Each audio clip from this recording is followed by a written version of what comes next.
Right now at 5, the latest round in the battle over tribal sovereignty takes place in an Oklahoma court. And it is cold outside this morning, and it's going to be a pretty chilly day. We'll have a look at that forecast, get you out the door coming up. Plus, a dramatic moment caught on video as a train cars through a semi-truck trailer in Jasper County.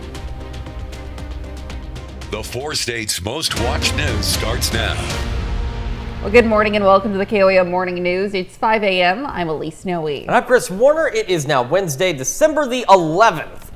Yes, it is. Oh boy, halfway through this week, we've got next week, and then it's going to be Christmas. Christmas is what, 2 weeks from today, isn't it? Flying by. I didn't even think about that. Boy, how did that happen? I know, right? Okay, well, here we are. I know. I think the thing is the weather hasn't consistently felt like December, and you don't feel like you're as close to Christmas as we are, and we really are a lot closer than it may seem. But it does feel a lot like Christmas this morning. We're going to take a look outside our camera downtown Pittsburgh, and skies are clear. It is cold. It is a little breezy. The winds are going to pick up later this morning and into the afternoon, and it's not going to feel nice at all. MoDOT camera 20th and range line also looking good this morning. Let's take a look at the future track. Look at those wind arrows. Look at them just going.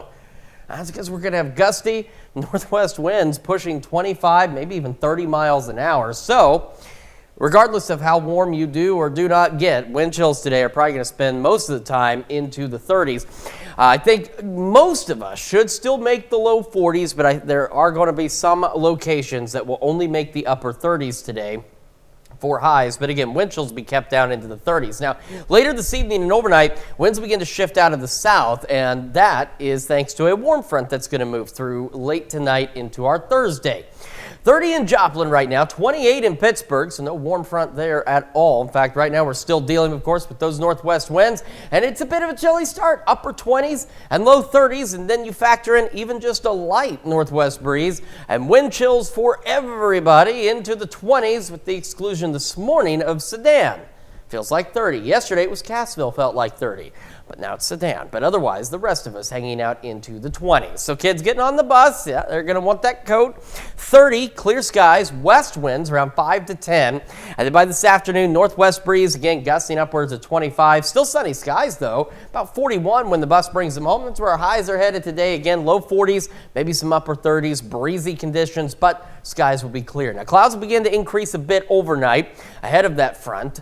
Tonight, you're not going to notice that front really with the temperatures until we get into tomorrow afternoon. We'll talk about all those details for you, plus some rain chances on the horizon here in just a few more minutes. Elise? All right, Chris, thanks. Well, an Oklahoma appeals court ruling sparks outrage from Native American tribes. Now, the ruling states the city of Tulsa has criminal jurisdiction over non-member indigenous defendants for offenses committed within eastern Oklahoma in Indian Territory.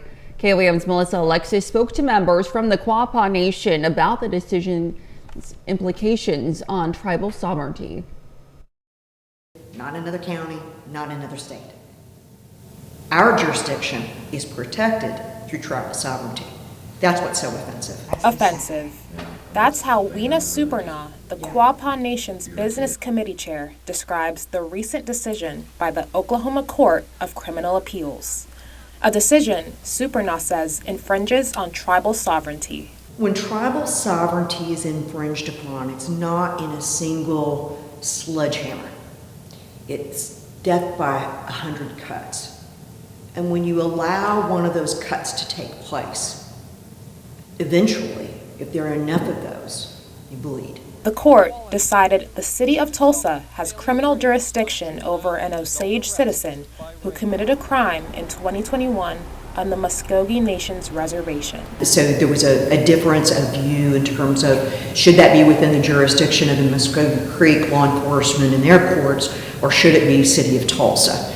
Quapaw says the ruling underscores tensions between federal, state, and tribal authorities regarding jurisdiction in Indian country. It's confusing, and the state is causing the confusion in the city of Tulsa. This particular case took place in the Muskogee Creek Reservation. But if it took place in the Quapaw Reservation, that court is basically saying that our court and our marshals do not have jurisdiction over non-Quapaw citizens, that our laws only apply to Quapaw citizens.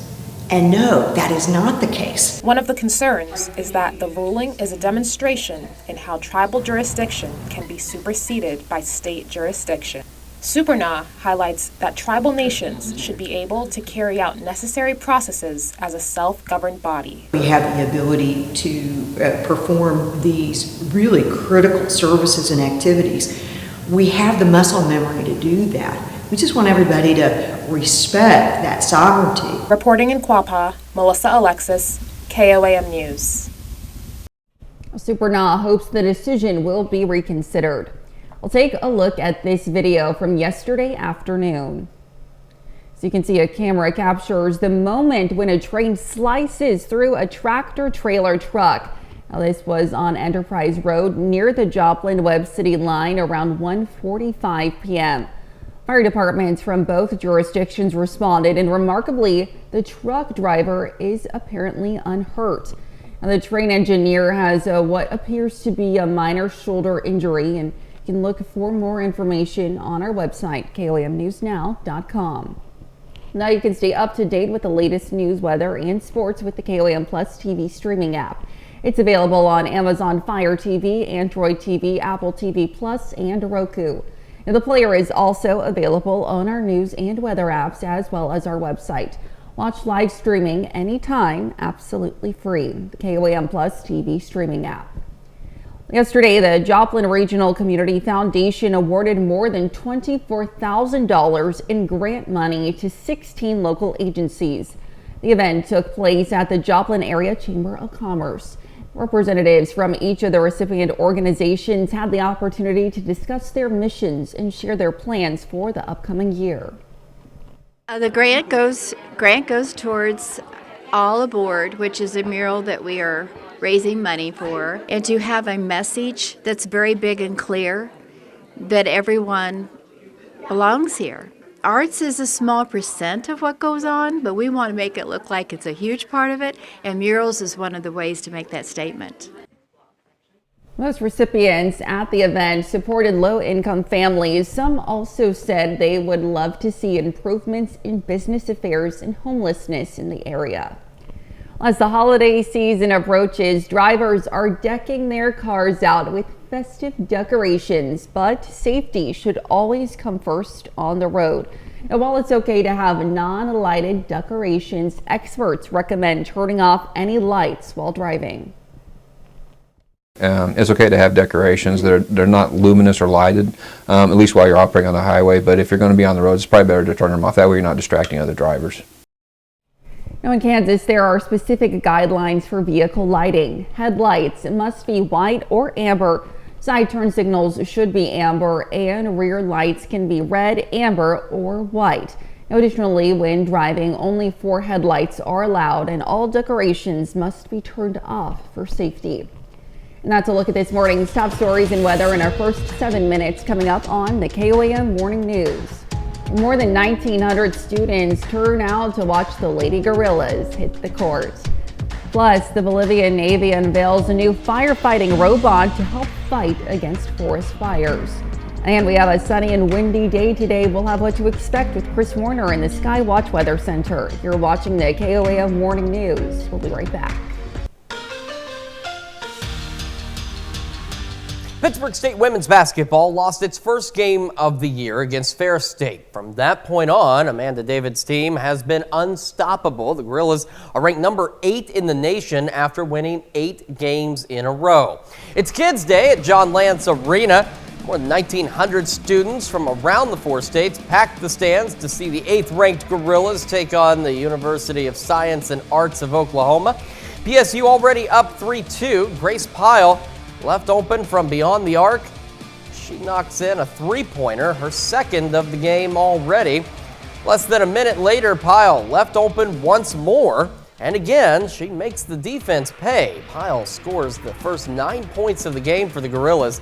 Still first quarter, Sydney Holmes finds Macy James open on the baseline. She hits the jumper. That extends the lead to double digits. Gorillas trying to put this one out of reach early. Mays once again finds an open teammate. This time it's Harper Schreiner who drills a 3. That makes it 20-4 Gorillas. Late in the first quarter, Schreiner finds Corinna Gerber. It's a beautiful give and go, leading to another Pitt State bucket. The Gorillas give the big crowd plenty to cheer about. They beat USAO 98-40 for their 9th consecutive win. And the last 24 hours have been pretty nice for Pittsburgh State football. The Gorillas pick up not 1 but 2 verbal commits from all-state players right here in the 4 states. One from Southwest Missouri, the other from Southeast Kansas. We're going to start with Luke Harris, the Fort Scott High School senior who was just named to the Class 4A All-State team as an offensive lineman. Announces on Twitter he's committing to Pittsburgh State. A Carthage High School senior, Carson Murray, also commits to the Gorillas. According to his Twitter account, Murray is a 2-time All-COC tight end. As a senior, Murray was a unanimous selection to the first-team All-COC West. He also received third-team All-State honors as a junior. More high school football news. Miami High School senior Chris Kelly has been selected to participate in the Blue-Gray All-American Bowl at AT&T Stadium in Arlington, Texas on January 13th. Kelly was named the District 4A 3 Inside Linebacker of the Year and was a huge part of leading the War Dogs to their first home playoff game in 24 years. And it's been a long offseason for Crowder College softball. The Rough Riders head coach left to take the job at Pittsburgh State. Crowder then announced it had a new head coach before once again opening up the position to more applicants. Now, the Rough Riders have their new leader. Nikki Keck is the next head coach of the Rough Riders softball program, according to a release from the Crowder Athletic Department. She was the head coach of Dewey High School softball for 8 seasons. In a press release, Crowder AD Brandy Arthur says Coach Keck's, quote, dedication to the athletes' strong softball IQ and history of building and maintaining winning traditions align perfectly with our values. Well, still to come, researchers suggest that falling for scams could be a first sign of early Alzheimer's disease. Plus, it's cold. It's going to be cold tonight. And then it's going to warm up, maybe even really warm up. Well, look at that forecast when we come back.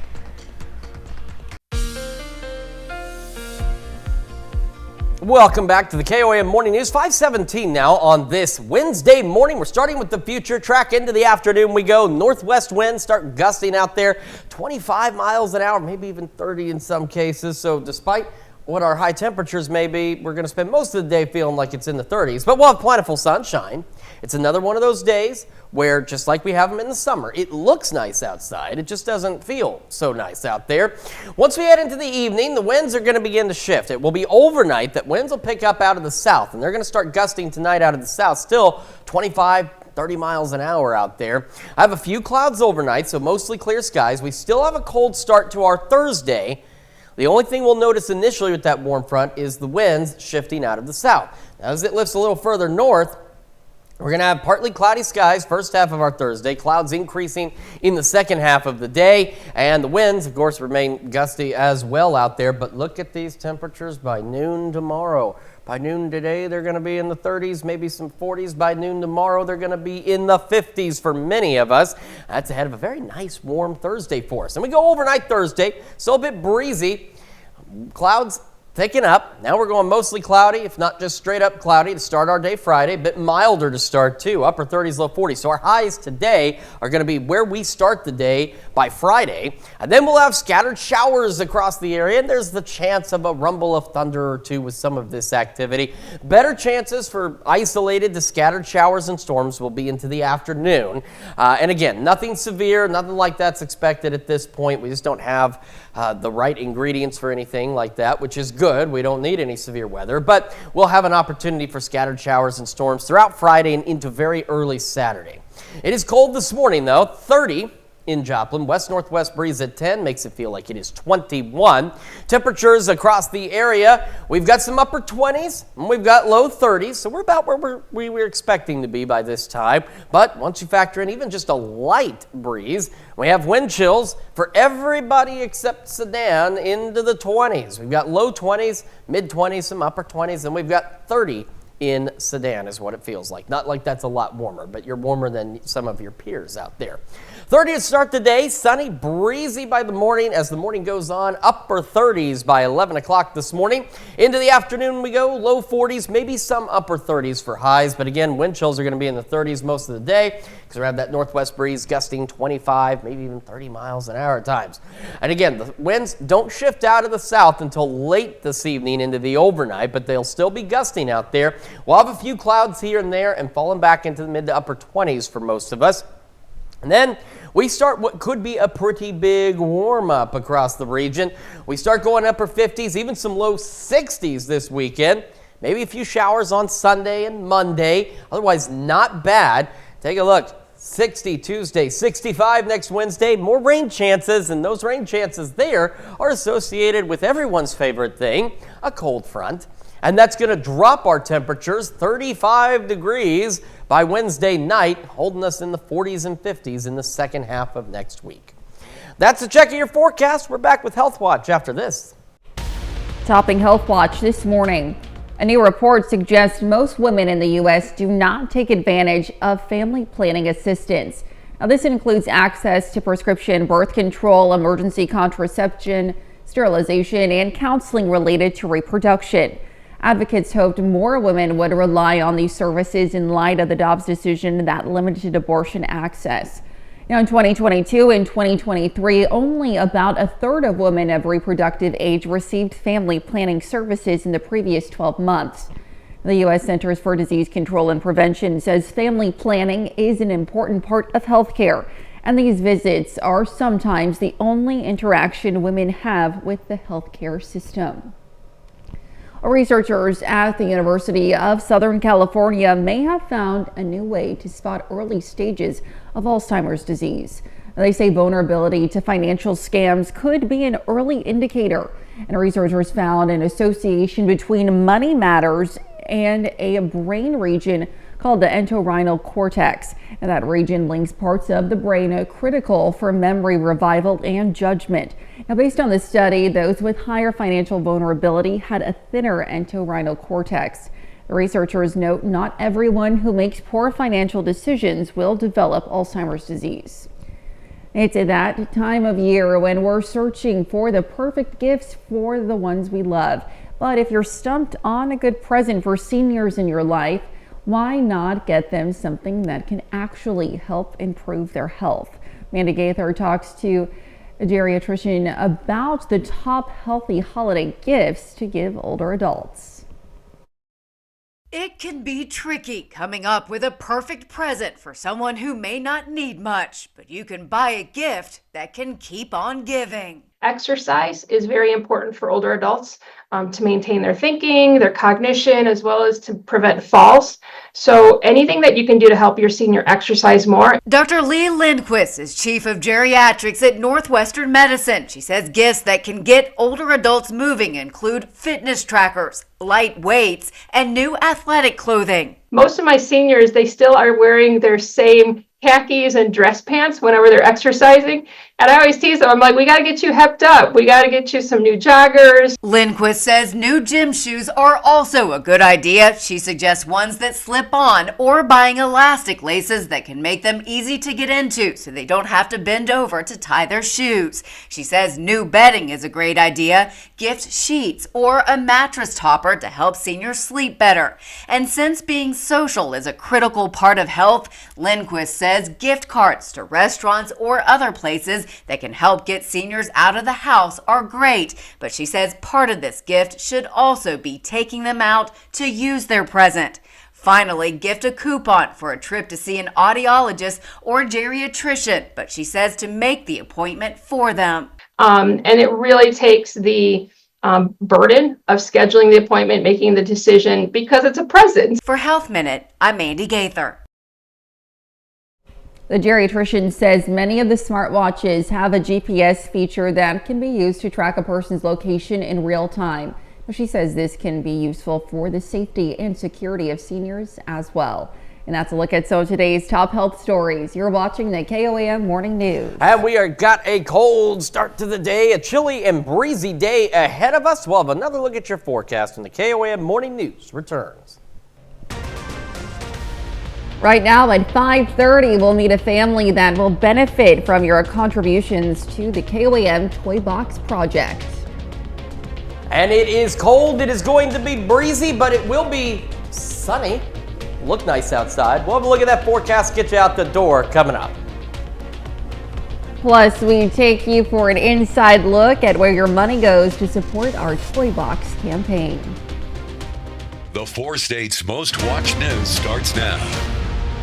Good morning and welcome to the KOAM Morning News. It's 5:29. I'm Elise Snowe. And I'm Chris Warner. It is now Wednesday, December the 11th. And so that means Christmas is now 2 weeks from today. Yes. And I'm having a hard time grasping this concept right now. Like, I can get behind the Christmas. It's 3 weeks away from New Year's, which is 2025, and I cannot believe that. Christmas, I can always get on board with. I mean, I'm excited for Christmas. We've got the kids some, really great gifts. There are things, they want to open them now. I want them to open them now, but I'm like, no, you gotta wait. Believe me, I'm excited for you to open that present too, but it's just hard to believe it's so close. It's just, it's kind of wild how quickly the end of the year is coming up. Yeah. And it is cold. It's kind of wild for 5 weeks. Yes. 5 straight weeks. Our temperatures have been here and here and here and here. And it continues. We're going to be cold today, and then we're going to start warming up again tomorrow. Let's talk about today, though. I know you got to get to work or maybe do some Christmas shopping, and you will want to bundle up. It is cold outside, and a look from our camera in downtown Pittsburgh does not show the cold outside. I want to make sure sometimes, because James watches out for me. All right, if I don't have this in the right spot, he's like, no, you're not where you should be, and you need to fix it. So that's why I always take a look. So James always has my back here.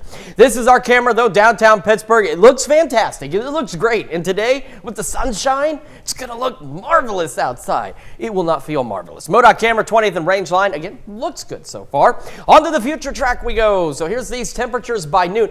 It's something I want to tell you real quick, and we'll get into the details later in the full forecast. These temperatures at noon today are where we're going to be starting Friday morning at 5 a.m. Just keep that in mind. It's going to be breezy. Northwest winds will be gusting upwards of 25 miles an hour.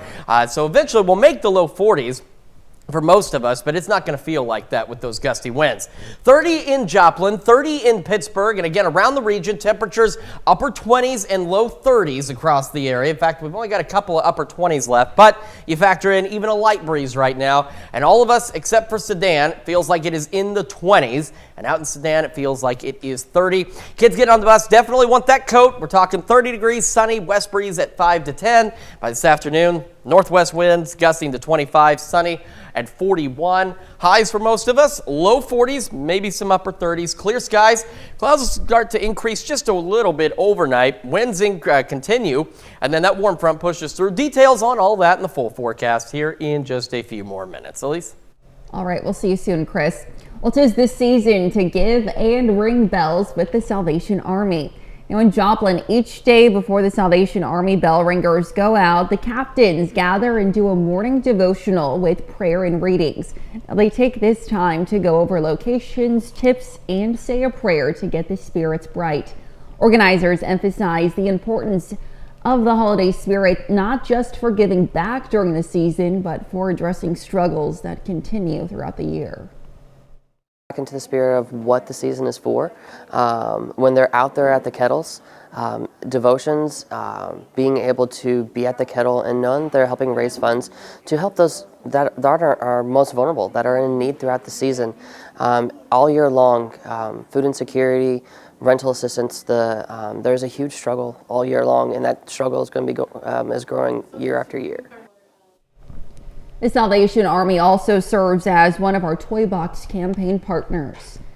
The holiday season can be an especially difficult time for area families who are struggling. Now, often parents may be forced to make the difficult decision between buying gifts or paying bills and putting food on the table. Now, programs like Toy Box help alleviate some of that holiday stress for families and make Christmas a little bit brighter, just like for this Webb City family.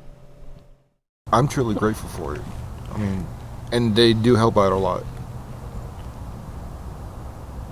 And like I mentioned before, we've used it before. I mean, I'm I'm never gonna, just tell them no, we don't need the help. Now, they say they are grateful for the support programs like Toy Box provides during the holidays. They encourage other families who may need the help to not be ashamed to ask for it. Abernathy Roofing and Construction Company in Joplin is another Toy Box campaign partner. They took us with them on their shopping spree. As photojournalist Ty Parks shows us, it does so much good and it's just plain fun.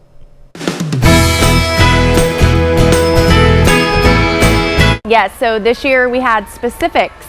We had a list of what these children wanted and needed for this holiday season. So we were all over the store this year, going from section to section to find those correct items that they wanted. I think they wanted to be more specific and make sure that the wants and the needs of these children got met versus us just coming in and throwing in toys in the cart. They wanted to make sure these kids went home with what they needed.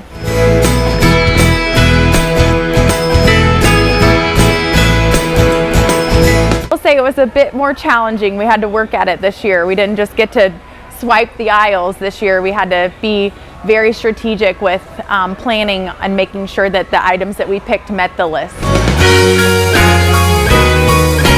To be honest, it's the joy in our son's eyes every year. He loves to come here and do this. As a family and as a business, we love to give back, but seeing my son run the aisles and get to pick out these gifts for other children, there's nothing like it. Don't wait. It's a great opportunity for them to get involved in the community and give back to these children that are in need, and it's always been a blessing to us. So don't wait on it, just do it.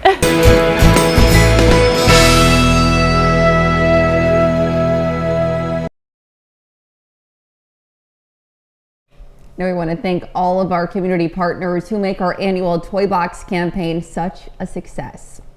Well, with so much effort getting toys to the families who need them, we couldn't do this by ourselves. Every year, we lean on the support of our community partners like students and staff at Soaring Heights School in Joplin. And for them, the effort is certainly worth it. So I really like to give instead of receive. So I usually make stuff for my family. And so this is one thing why I wanted to be on student council, because I love to give and I feel bad for kids who don't get to have stuff. So that's what it meant to me. Well, a big thank you to all the kids from Soaring Heights Elementary for helping us shop. And that's a look at our top news stories coming up this half hour on the KOAM Morning News. A protest erupted outside Tel Aviv court as Benjamin Netanyahu takes the stand in his corruption trial. Plus, the world is watching Syria as it waits for the country's next move. We'll have the latest. You're watching the KOAM Morning News. Topping World Watch, a firefighting robot is the new tool of the Bolivian Navy in its efforts to fight forest fires. Bolivian President Luis Arce has declared the fires a national disaster with more than 17 billion acres of grasslands destroyed so far. A Navy spokesman says the robot named Orizo or Hedgehog can carry as much as 16,000 pounds of water and can shoot it about 300 feet far. Authorities say the country's intense fires began with controlled burning, which got out of hand. A protest erupted as Israeli Prime Minister Benjamin Netanyahu takes the stand in his long-running corruption trial.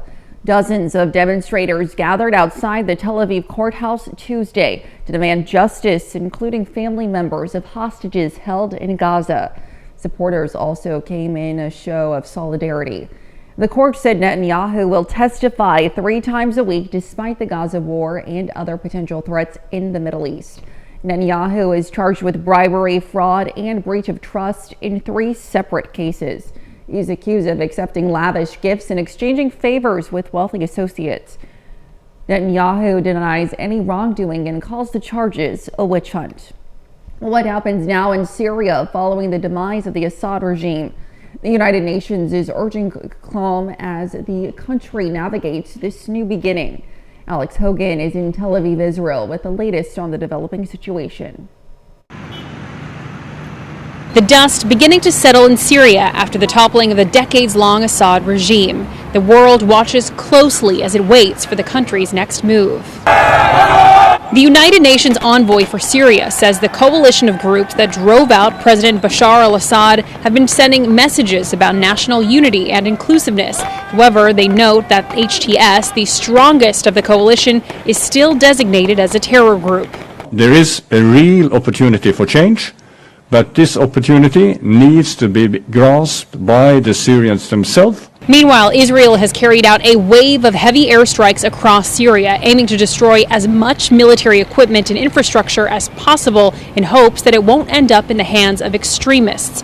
Israel denies that its troops are advancing closer to Damascus, saying they've only taken control of the Golan Heights buffer zone. The UN warning against aggression by the international community. Extremely important that we don't see any action from any international actor that destroys the possibility for this transformation in Syria to take place. And the U.S. is sending its top hostage negotiator back to the region in hopes of locating American journalist and veteran Austin Tice, who disappeared 12 years ago at the checkpoint outside Damascus. The U.S. government believes he is alive. We will not rest until he is returned home safely to his loved ones. Syria has publicly denied holding Austin Tice. And that's a look at World Watch. We'll be right back.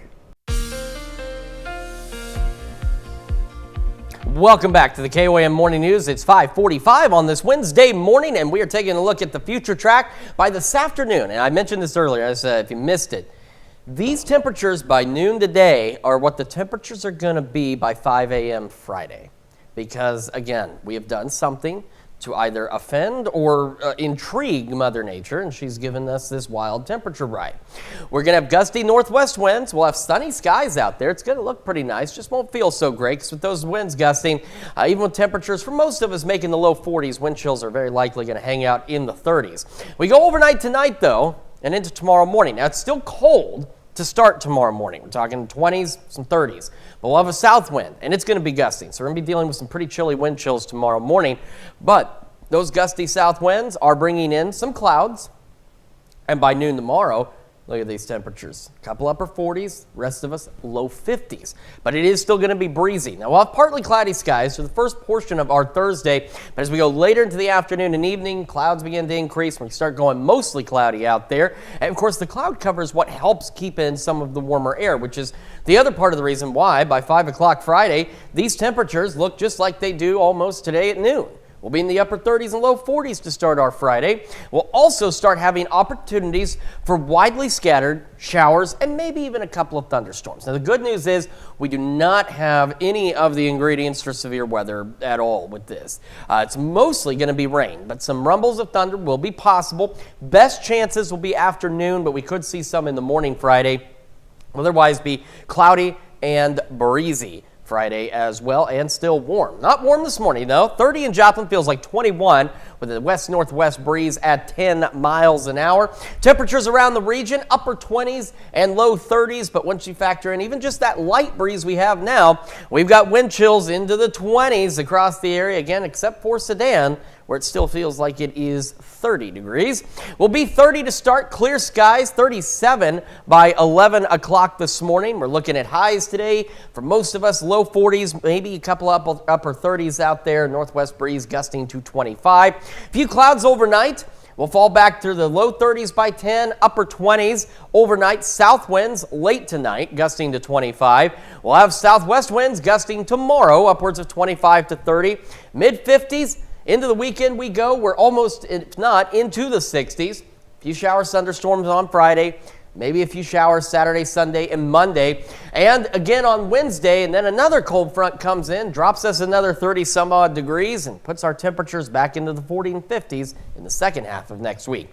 Let's check your forecast. We're back with more right after this. The Golden Globe nominations are out, and as always, there are actors happy to be recognized and others disappointed to be overlooked. And this year, 2 actors have multiple reasons to be grateful. David Daniel has that and more in today's Hollywood Minute. Want us to make a movie of our podcast? This script is amazing. Selena Gomez doubled up on Golden Globe nominations this year. She's up for Best Female Actor in a TV musical or comedy for Only Murders in the Building and Best Supporting Actress in a Motion Picture for Emilia Perez.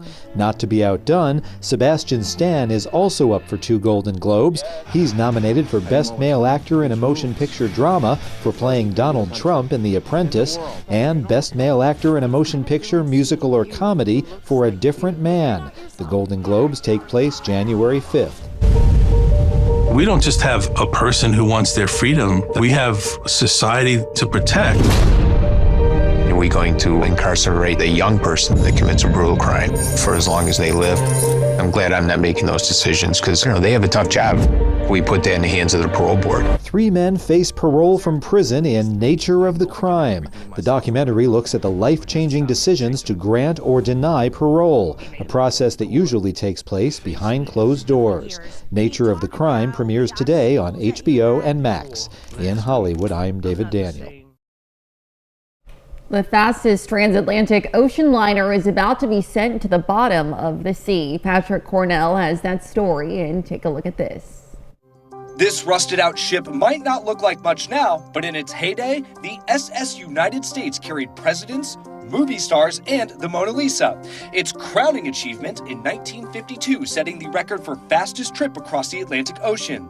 For nearly 3 decades, the ship has been sitting at a Philadelphia pier, and now it will serve a new purpose. A Florida county purchased the vessel and plans to sink it into the Gulf of Mexico to turn it into the world's largest artificial reef. The goal? Preserving the environment and attracting divers. I got a little teary-eyed because I was like, can you imagine if this went to the scrapyard? I mean, we are going to pay as much respect to her as we possibly can. Let's take a look at this boy getting a new view of the world through his cool blue glasses. Little Liam appears to be all smiles as he gets a crystal clear glimpse of his parents, and the internet loves it, saying that smile is priceless and your baby looks like Rick Moranis. How freaking cute. Yep, I see it, and it's absolutely adorable. Just in time for that boy to spot Santa dangling from the side of a building. Kris Kringle got stuck 60 feet off the ground while rappelling down a 13-story building at the Norwalk, Connecticut holiday extravaganza.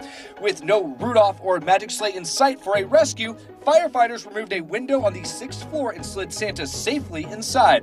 Remember when this Christmas Crusader got caught in a similar situation? Okay, not exactly the same, but close enough. For Take a Look at This, I'm Patrick Cornell. Well, hopefully Santa can stay safe and secure before Christmas Eve. Stick around. We'll be right back. Well, the earliest and complete stone tablet of the 10 Commandments will be up for auction at Sotheby's, New York this month. Sotheby's says the stone tablet weighs 115 pounds and measures around 2 feet high. The auction house says it dates back to the late Roman Byzantine era, making it about 1,500 years old. The inscriptions are in Paleo-Hebrew script, which Jewish people used from the 10th century before the Common Era. Sotheby's says the tablet contains 9 out of the 10 Commandments found in the book of Exodus. The rare stone tablet will go up for auction on December 18th in New York City. Sotheby's expects it to sell for $1 to $2 million. Why does a person climb a mountain? Well, because it's there, of course, and everyone knows that. So why are we celebrating mountains around the world today? Because the United Nations designates December 11th as International Mountain Day. The day is meant to promote awareness about mountain communities around the globe. The UN says 15% of the world's population calls the mountains home. Those communities face increasing challenges, including the effects of climate change on their environment and how to protect or restore biodiversity. The only mountains I've seen are the Ozark Mountains. I'm not as cool as people sometimes I think I am. The furthest I've ever been is Chicago, and there are no mountains in Chicago. I need to get out more. I just don't. You don't have the time, and it costs money. And I'm not flying, so if I can't drive to it, I'm not going to it. Today, though, is a good day to stay inside where it's warm because it's going to be chilly again. 30 to start, 37 by 11, sunny skies, but we'll have northwest winds out there gusting upwards of 25, maybe even 30. Highs for most of us today should make the low 40s, but there could be some upper 30s across the area. We'll have a few clouds late this evening and overnight, another cold one back into the 20s. Winds shift out of the south late behind the warm front. Still gusting to 25, so we're going to have to contend with some very cold wind chills tomorrow morning. Then we will go partly cloudy for the first half of our Thursday, and then clouds increase later. Still breezy, mid-50s, 50s, even some 60s as we head into the weekend. A few showers, maybe a rumble of thunder or two on Friday. A few more showers through the weekend and Monday. A couple more by next Wednesday with another cold front. That brings our temperatures down about 35 degrees as we head into the second half of next week. That's the check of your forecast. We're back with more after this.